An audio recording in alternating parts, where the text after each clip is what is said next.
na multidão de conselheiros há segurança. Provérbios 11, 14, o texto anterior, Provérbios 14, 12.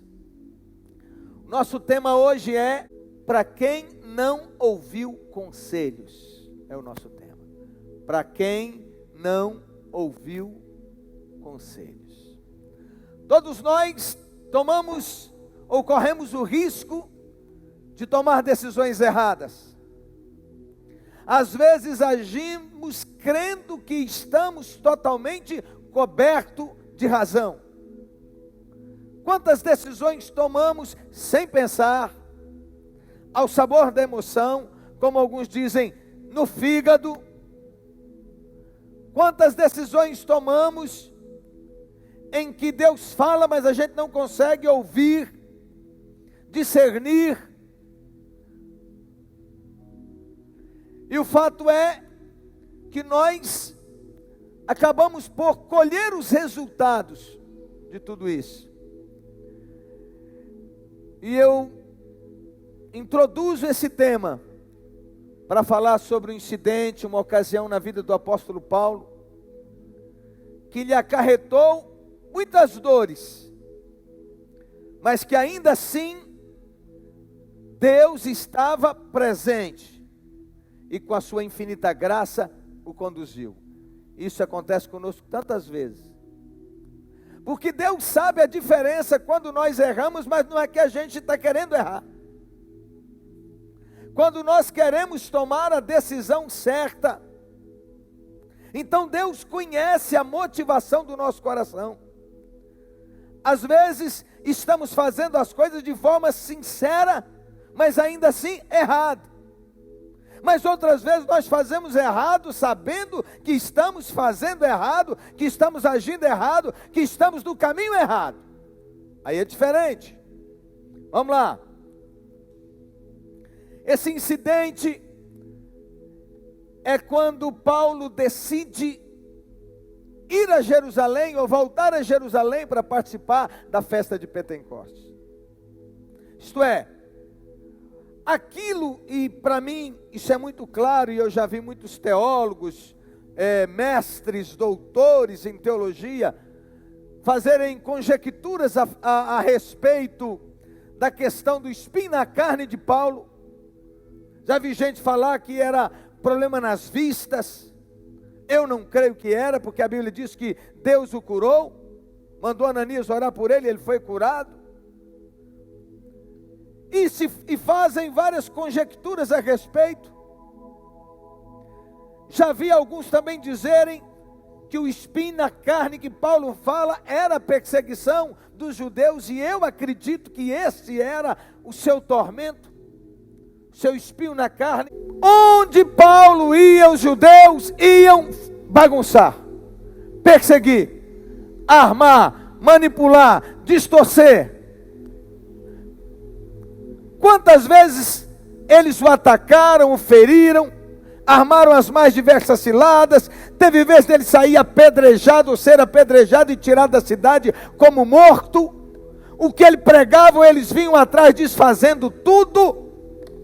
Era uma guerra constante. Então, para mim, o espinho na carne de Paulo eram os judeus da circuncisão. E quando ele pede para Deus tirar isso, não é verdade? E diz que por 3 vezes orou, e a resposta era o quê? A minha graça te basta. O poder se aperfeiçoa na fraqueza. Ok, então Deus usava isso, permitia, para que Paulo pudesse então escrever muito mais, ele pudesse de forma profunda ensinar, contradizer, contestar todo falso ensino, toda heresia que se viu de base para doutrinar a igreja, para alimentar a igreja, para gerar discípulos, e se viu de base e serve para todo o povo de Deus ao longo dos séculos, para combater as heresias que de tempo em tempo o diabo levanta. Muito bem, então, ele estava fazendo várias viagens missionárias, tomava um navio e ia de um lado para o outro, às vezes a pé, às vezes a cavalo, dia e noite, pregando o evangelho. E diz que ele decidiu voltar a Jerusalém. Porém, Jesus tinha um propósito para que ele fosse em Roma, e colocou isso no coração dele. Então ele tinha um plano de ir na Itália, Roma, e depois ir à Espanha. Mas ele resolveu antes voltar a Jerusalém para passar a festa de Pentecostes. Isso é, aonde ele passava pelo mundo afora, estava fervilhando. E quando ele volta então a Jerusalém, judeus das mais diversas partes do mundo estavam em Jerusalém, loucos para pegar Paulo, para fazer uma bagunça, para matarem Paulo, para devorarem Paulo. Vamos lá. E é bom lembrar que o apóstolo Paulo havia sido constituído por Deus como profeta aos gentios. Pedro aos judeus, Paulo aos gentios. De Mileto, ele estava na cidade de Mileto, ele mandou a Éfeso, na cidade de Éfeso, chamar os presbíteros da igreja.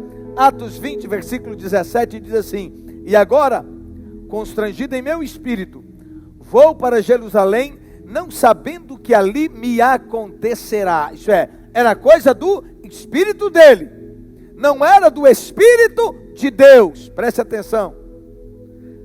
Ele está dizendo: eu decidi ir, senti aqui no coração, eu vou a Jerusalém, eu vou participar da festa dos Pentecostes, não sei o que vai me acontecer, mas eu vou. Paulo já havia determinado não aportar em Éfeso, não querendo demorar-se na Ásia, porque se apressava com o intuito de passar o dia de Pentecostes em Jerusalém. Atos capítulo 20, versículo 16. Várias vezes ele foi advertido a não ir em Jerusalém. Na cidade de Tiro, ele foi advertido através do Espírito, o Espírito de Deus. Membros da igreja disseram a Paulo para não ir a Jerusalém. Atos 21, versículo 4.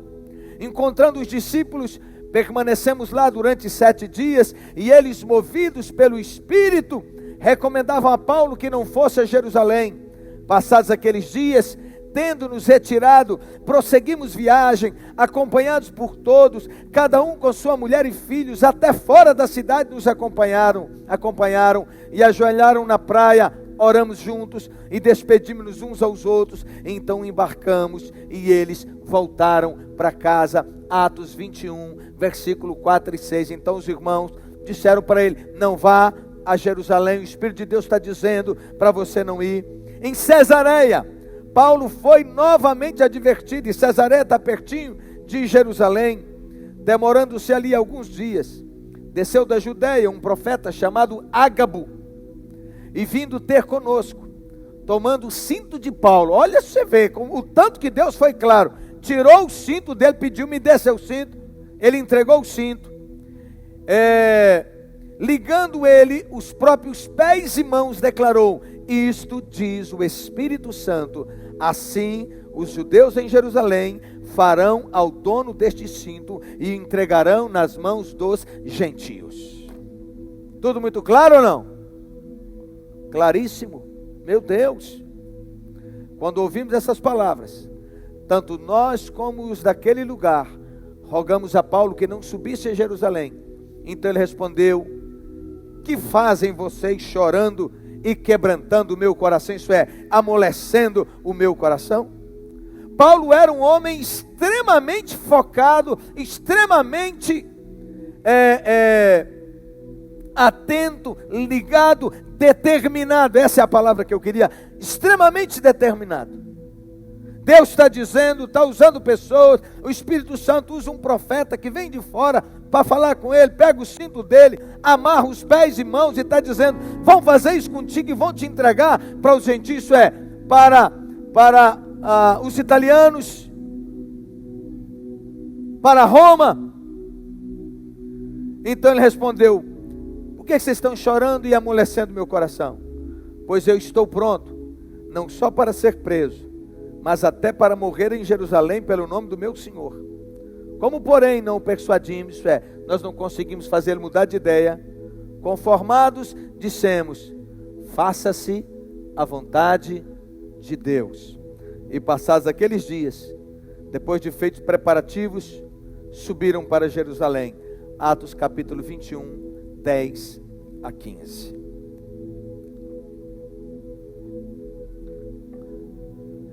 É então claro que através do Espírito Santo, Paulo foi avisado repetidamente de que não deveria ir a Jerusalém, que ir a Jerusalém resultaria em prisão.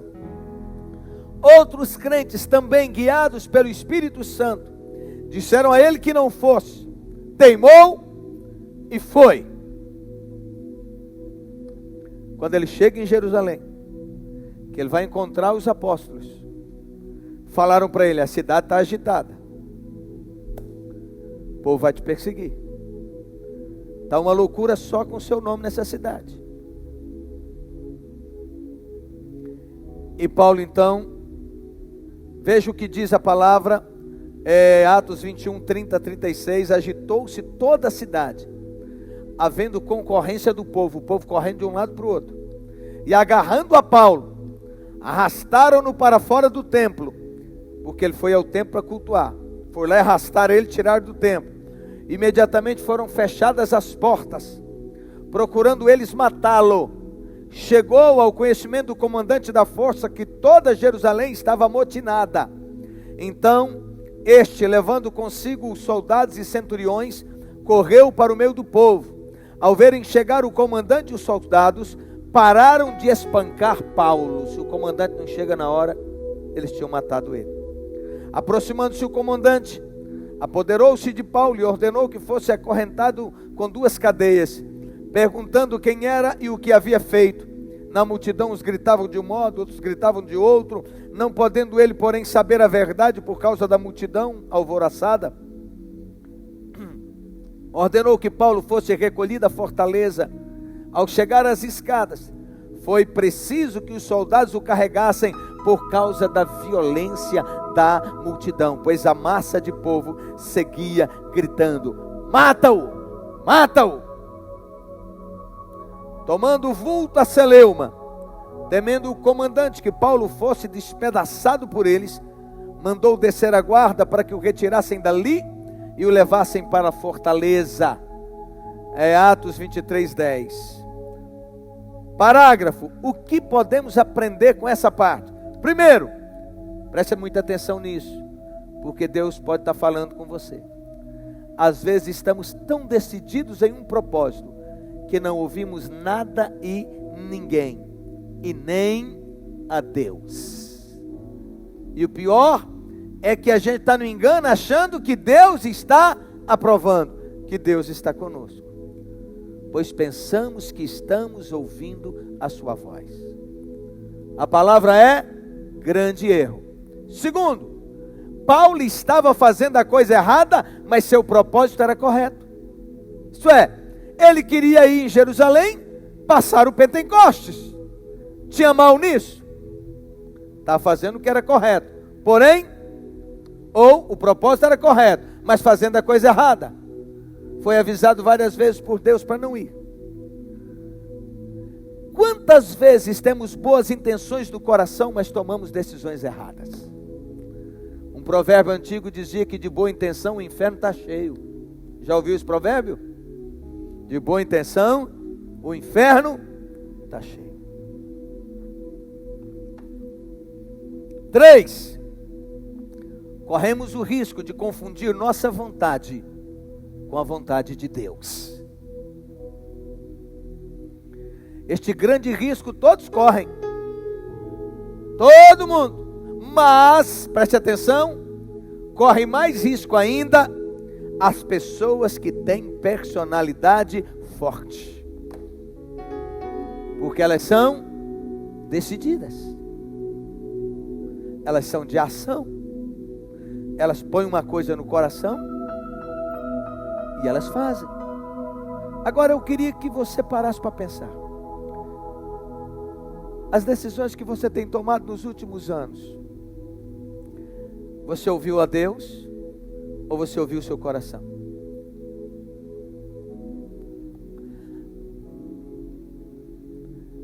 Será que Deus te falou várias vezes e você nenhuma vez ouviu? E Deus usou até profetas, e quantas vezes profetas aqui nesse altar têm falado contigo, mas entram no ouvido e saem no outro. Pior, você fica ressentido quando confrontado, porque Paulo ficou ressentido.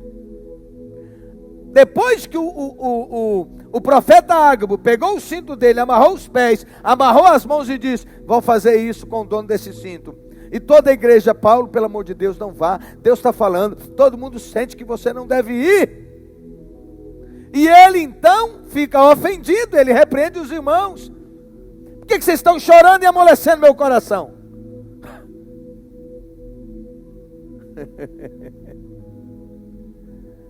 Paulo era de um perfil altamente decisivo,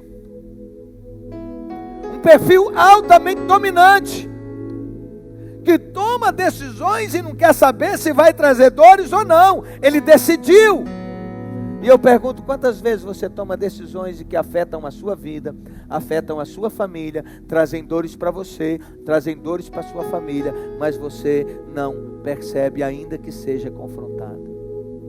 Quantas vezes sua mulher, de forma mansa, sábia, fala com você: eu não tenho paz, eu não acho que é por aí, mas você está decidido ao contrário? Quantas vezes, mulher, você sai igual uma louca, decidida, sai agindo na tora, na força do braço, e o marido é arrastado a reboque, porque tem medo de te contrariar?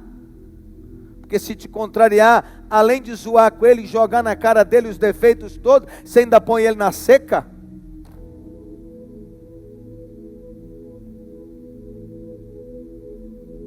Aí pergunto: em quais circunstâncias podemos errar? A resposta é: em todas.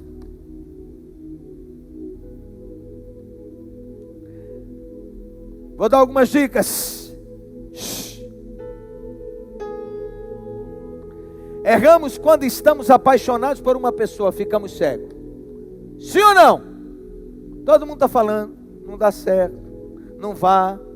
Os anúncios estão aí, os avisos estão aí, os pastores falam, os amigos falam, as circunstâncias falam, mas você está apaixonado. E quando a gente está apaixonado, a gente não vê defeito. Porque às vezes é melhor a gente nem falar nada, porque eles acabam ficando com raiva da gente. Vai lá no outro e diz: ó, o apóstolo falou mal de você. Os pastores sabem disso, os líderes de célula sabem disso. Quantas vezes você vê, está claro, você orienta, a pessoa ainda fica com raiva. Quais são os sinais de que estamos apaixonadamente cegos? Quando não ouço meus pais, quando não ouço a Deus. Você já notou que a tendência é virar as costas para os pais estão falando, estão vendo.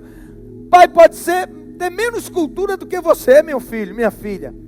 Um tabaréu. Tabaréu na Bahia é aquele que é um analfabeto, né? Uma pessoa muito simples. Você estudou, ele e ela não, pai e mãe não. Mas quando eles falarem, ouça, porque eles têm autoridade espiritual da parte de Deus sobre a vida deles, e eles têm uma caminhada muito maior do que a sua, e eles te conhecem. Quem é que nos conhece mais do que os nossos pais? Quando a gente está namorando, alguém vê problema? Hoje a gente tem uns negócios que está na cara. Se quando está namorando já está tendo pega, já está tendo confusão, já está uma zoada. Ué, você não está vendo que esse negócio depois vai ficar muito pior? Se quando está namorando a gente esconde as unhas, se já está pondo unha para fora, depois que casar vai pôr uma foice inteira para fora. Quá, quá, quá. Se enquanto te namora, vive dando bola para todo mundo, paquerando um monte, te traindo um monte de vezes, o que vai acontecer depois? Se não te respeita agora. Se enquanto namora, você olha para esse cara e vê que ele é gastador, tudo que vem para a mão dele, ele torra tudo. Quando casar com você, o que vai acontecer? Vai continuar lascado, então pula fora antes de casar. Assim é o mesmo caso se a menina que é da gastança, que administra mal, você já vive socorrendo ela agora antes de casar, o que vai virar depois? Vamos lá. Quais os sinais de que estou apaixonadamente cego? Quando acredito que a minha felicidade está em estar ao lado de tal pessoa. Isso é, eu não sou feliz se eu não tiver com tal pessoa. Isso é engano do capeta. Aliás, olha para mim todos vocês. Casamento é para gente feliz. Casamento não é lugar para você ir para ser feliz. Casamento é para gente realizada, que está de bem com a vida, que está feliz. E por estar feliz e de bem com a vida, agora ele pode ir para um relacionamento para liberar, para derramar da sua felicidade na vida do outro. Dê um glória a Deus bem forte, em nome de Jesus. Outro sinal de que eu estou no engano: quando me afasto das demais pessoas e só quero estar ao lado de tal pessoa, eu acabo as amizades todas, eu agora fecho as portas para todo mundo e viro fico sugando o tempo todo aquela pessoa, vira uma cobrança sem fim, não vai aguentar. Quando meus pensamentos estão 100% absortos, isso é, absorvidos, envolvidos com tal pessoa, que eu não penso mais nada na vida. Em quais circunstâncias podemos errar? Erramos quando queremos muito alguma coisa.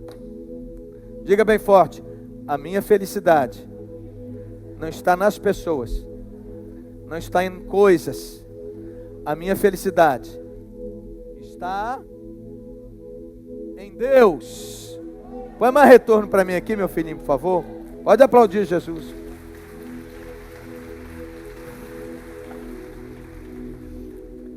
Erramos quando não ouvimos os sinais, as advertências de Deus, que pode ser a Bíblia.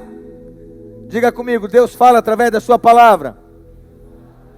Deus fala na vida daquele que tem a prática de ler, de estudar a palavra de Deus. Tem uma Bíblia aqui em cima, não? Me dê uma Bíblia aí, por favor. A minha está aqui no computador. Obrigado, meu filho. Só que tem gente querendo que Deus fale com eles assim: tomar os seus devidos lugares, segundo a lei de Moisés, homem de Deus, os sacerdotes aspergiram o sangue. Não, esse aqui não está muito bom, não. Você já viu que é assim? É assim. A ti clamo ao Senhor, rocha minha, não seja surdo para comigo, para que não suceda, se te calares acerca de mim, seja eu semelhante aos que descem a cova. Está vendo aí? Isso é igual a história do cara que abriu lá, e Judas foi e se enforcou. Eu, para misericórdia, esse não. Aí abriu outro: vai tu e faz o mesmo. Isso aqui não é horóscopo. Olha aqui, por favor, em nome de Jesus. Diga: a Bíblia não é horóscopo para eu fazer consulta. A Bíblia é a palavra de Deus. Diga de novo: a Bíblia é a palavra de Deus. Quem tiver o princípio de ler a Bíblia sempre, receberá libertação de todas as guerras, de todas as lutas que tem, porque a Bíblia vai transformando a nossa mente. Agora a gente tem uma geração de crentes, não são vocês, graças a Deus, né? Amém? Que só fica atrás dos profetas, para eles falarem com ele, e às vezes tem lá 15, 20, 30 pessoas numa reunião, aí Deus usou o profeta para falar, por exemplo, com Fausto. Aí todo mundo está ali, aí o profeta é pressionado a falar também para os outros, aí ele começa a tirar palavras assim que ele começa a sentir no coração, achando que é de Deus, e começa a liberar a palavra para um, para outro, para outro, para outro, para outro, para outro, para outro. E eu nunca vi crente maduro na fé que vive só correndo atrás de profetas e profetisas. Deus pode usar um profeta para falar comigo. Amém? Pode usar uma profetisa para falar contigo. Amém?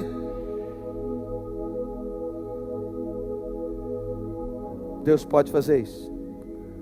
Mas o que é comum e normal é Deus falar através da leitura cotidiana da sua palavra. Amém? Amém? Erramos quando não ouvimos os sinais, as advertências de Deus, que pode ser a Bíblia. Diga, a Bíblia, diga. Deus fala através da Bíblia. Deus fala através dos pais. Deus fala através da igreja. Vamos dizer? Deus fala através da Bíblia. Deus fala através dos pais. Deus fala através da igreja, dos líderes, dos profetas e através do senso comum. Quando você passa o olho de um lado para o outro e as coisas estão muito claras.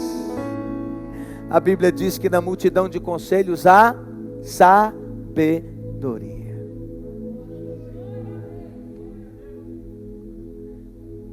Glória a Deus.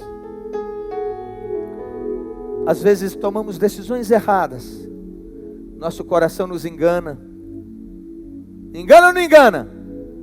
A Bíblia diz que enganoso é o coração e desesperadamente corrupto. Ainda diz assim: quem conhece o próprio coração?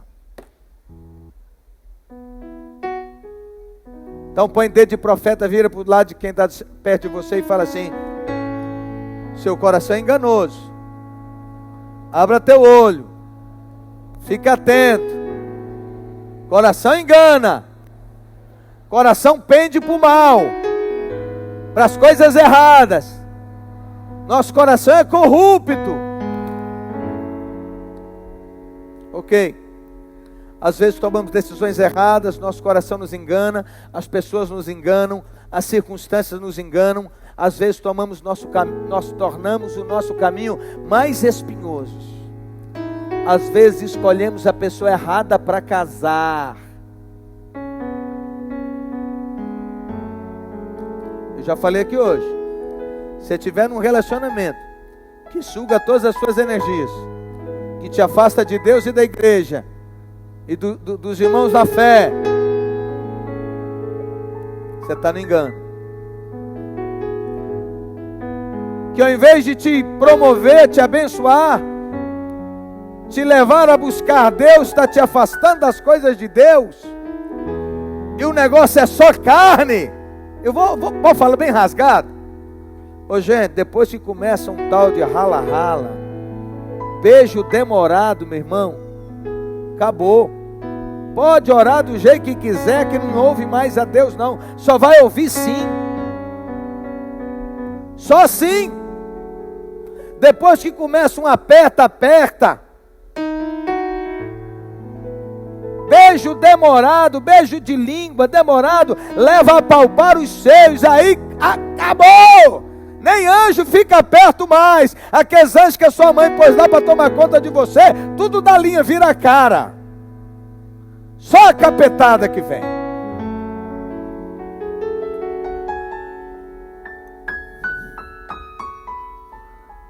Vamos lá. Todo mundo avisando que não vai dar certo, mas você teima. Agora um parêntese. Se você é do time que foi avisado e não ouviu e agora está tendo problema, esse problema é seu. A Bíblia diz que Deus foi testemunha dessa união. Então não separe. Passe pela tempestade. Fica firme. Se converta de verdade. Deixa de ser crente carnal. Se torna um crente espiritual. Vai para a guerra. Vai ser santo. Vai para os atos proféticos. Vai para o jejum. Vai para a busca. Que Deus vai entrar no negócio. E Deus vai transformar.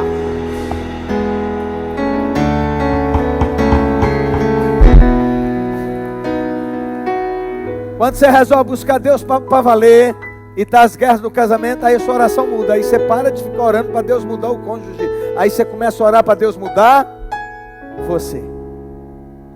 Porque se o outro não quiser mudar, mas se você mudar, está resolvido o problema. Amém? Amém? Porque não é porque o outro não quer andar com Deus e não quer ser feliz que você vai ser infeliz. E isso não vai te impedir de andar com Deus e ser visitado pela glória de Deus. Glória a Deus. Abigail era uma mulher sábia e inteligente, era fera, grande articuladora. O marido era um capeta, era um bêbado, um louco, um tirano. Você nunca viu ela fazer uma oração para Deus matá-lo e nem pensava em separar. Chegou um tempo que Deus cansou dele, ele era um caso perdido, não tinha jeito. E Deus então o matou. E simplesmente deu aquela princesa para ser esposa do grande rei Davi. Preste atenção, vou mais. Às vezes fazemos alianças ou associações comerciais ou relacionais que não deveriam ser feitas. São inúmeras as ocasiões que tomamos decisões que afetam nossa vida. E agora a gente tem que enfrentar as consequências, e essas sempre trazem dor, lágrimas e prejuízo. No caso de Paulo, e olha que ele não estava no pecado, ele estava querendo ir para Jerusalém. O que ele não conseguiu foi discernir, porque Deus está falando para não ir, mas ele, não quero saber, se eu tiver que apanhar eu vou apanhar, se eu tiver que morrer eu vou morrer, mas eu vou. Mas não era esse o plano de Deus para ele. Quase foi devorado em Jerusalém. O comandante da tropa interveio. No outro dia armaram uma emboscada para matá-lo. Por fim, preste atenção que isso é muito sério, ele acabou ficando preso 2 anos em Cesareia. Você imaginou? 2 anos. Paulo podia estar lá na Espanha, podia estar lá em Roma, na Itália, na Espanha, em tantos outros lugares, livre. Ficou preso. Possivelmente nesse tempo ele tenha aproveitado para escrever alguma carta. Aleluia. Porque Paulo era tão focado na missão, no propósito de servir a Deus, que ainda quando ele tomava decisões erradas, ele aproveitava, ele não ficava choramingando o resto da vida, e eu fiz coisa errada, eu não devia ter feito, não devia ter tomado essa decisão, não sei o que, papapá. Não, ele continuava na presença de Deus, ele continuava linkado em Deus, e ele aproveitava para escrever, para ministrar a igreja, e essas cartas chegaram até nós. Deu glória a Deus. Paulo foi preso várias vezes, e todas as vezes que estava preso, ele aproveitava para escrever. Depois ele foi para Roma, ficou preso mais 2 anos, escrevendo. Preso em inúmeros lugares, várias vezes. Quando estava solto, ele estava evangelizando. Quando preso, ele estava doutrinando a igreja. Deu um aplauso a Jesus por vidas tão preciosas como essas. Vamos lá. Ficou 2 anos em Cesareia, isso é, tomou uma decisão errada que o fez ficar travado 2 anos. Eu pergunto, que decisão errada você tomou e está travado até hoje?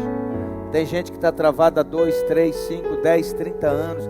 A palavra do Senhor é: levanta a cabeça, pediu perdão, levanta a cabeça, vamos para frente, vamos reconstruir a vida, vamos andar com Deus, vamos ser cheios do Espírito Santo de Deus.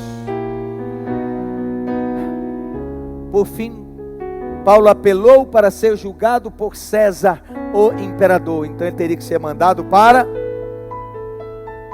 a Itália, para Roma. A palavra é: seja qual for o vacilo que você teve, Jesus quer te conduzir novamente ao propósito. Eu vou repetir. Seja qual for o vacilo que você teve na sua vida, Jesus quer te conduzir novamente ao propósito. No caso de Paulo, era pregar o evangelho aonde? Em Roma, na Europa. Agora tem uma coisa linda aqui, para a gente concluir aqui hoje, que eu estou só introduzindo o tema. Domingo que vem nós vamos falar da tempestade que ele afundou e como é que a gente faz para vencer em meio às tempestades da vida, ok? Atos 23:11. Olha o que aconteceu com ele. Na noite seguinte, o Senhor Jesus, diga glória a Deus, foi lá na prisão, dá glória a Deus. Pondo-se ao lado de Paulo, disse: coragem, meu Deus, coragem, coragem, porque do mesmo modo, da mesma maneira que você deu testemunho a meu respeito em Jerusalém, assim importa que você também dê testemunho a meu respeito em Roma.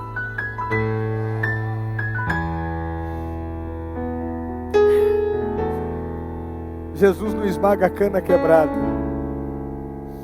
Às vezes a gente toma decisões erradas, que nos trazem tantas dores. Aí vem lá o pai, né? Eu não te falei? Eu não falei? A mãe, eu te avisei? E pega aquele rosário todo assim, vai jogando a cara, vai zoando, vai zoando, vai zoando, vai zoando, vai zoando. Às vezes é o discipulador, às vezes é o irmão, às vezes é uma outra pessoa, e vem, joga tudo na cara. Jesus não chegou lá, Paulo, eu falei com você, meu filho, você podia ter se livrado de passar por essas dores todas. Eu não tinha propósito para você voltar aqui não, meu filho, o negócio era lá. Jesus não faz nada disso. Aplauda Jesus, por favor.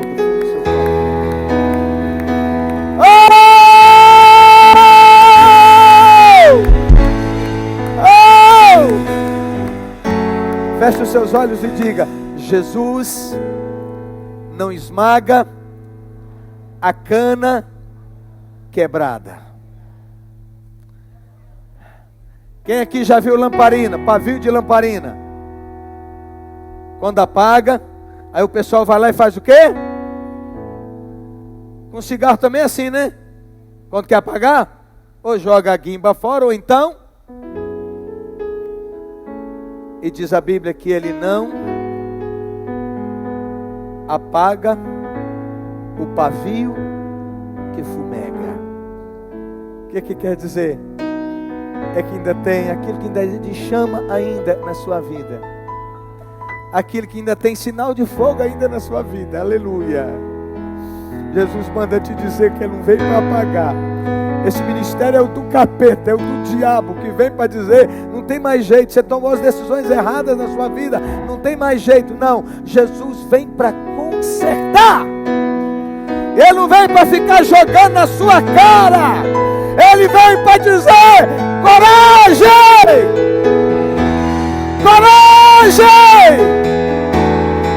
E Ele está te dizendo hoje: coragem, levanta-te, levanta, saia do poço das lágrimas, saia do pecado, saia da culpa. Pare de ficar se culpando a vida toda. Deixa eu falar rasgado. Já fez merda, tá feito, acabou.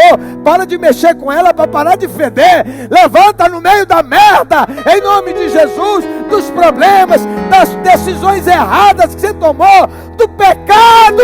Levanta-te. Coragem, coragem, coragem.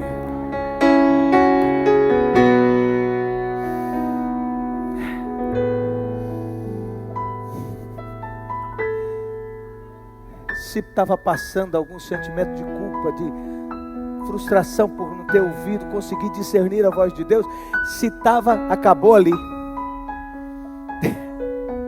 Acabou ali. Acabaram ali. Olha que lindo. Na noite seguinte, o Senhor, pondo-se em pé ao lado de Paulo, disse: coragem. Foi do mesmo modo que você deu testemunho de mim em Jerusalém, assim importa também que você dê testemunho a meu respeito em Roma. Ele está dizendo: ó, o plano não mudou não. Você está preso. E Jesus não foi lá também abrir porta de prisão. Com Pedro ele fez isso, mas com Paulo ele não quis fazer, porque ele tem propósito em cada coisa. Aleluia. Meu Deus! Ele age em cada... Não tem uma forma para Deus. Ele é Deus, ele faz como quer, na hora dele. A gente é que fica sem entender o agir de Deus, querendo fazer uma forma, que tem que agir assim, tem que fazer assim, tem que fazer assado, senão não é Deus. Não, Ele é Deus porque Ele faz diferente. E se não tiver caminho, Ele inventa um caminho. Levanta a sua cabeça. Coragem. Não sei se você tomou decisões erradas, consciente ou não, ou inconsciente. Sabendo que estava errando, dominado pelos desejos da carne, ou por teimosia, por idiotice, por força de personalidade, por dureza de coração, por carnalidade. Porque tem um homem natural. Quem é o homem natural? É aquele que ainda não aceitou Jesus como seu Salvador. Mas tem o homem carnal. Quem é o homem carnal? É aquele que aceitou Jesus como Salvador, mas não permitiu ser tratado pelo Espírito de Deus. Então ele é um crente carnal. Mas tem o homem espiritual, é aquele que aceitou Jesus como seu Salvador e permitiu ser tratado pelo Espírito Santo de Deus. E uma grande parte das pessoas são assim, crentes carnais, homens carnais, isso é, são crentes, mas são carnais, porque ainda não aprenderam a fazer com que seu espírito, sua vontade e sua carne submeta-se ao Espírito Santo de Deus. Então eu não sei o que você fez. Eu só quero te dizer que já chega. Levanta a sua cabeça. Eita.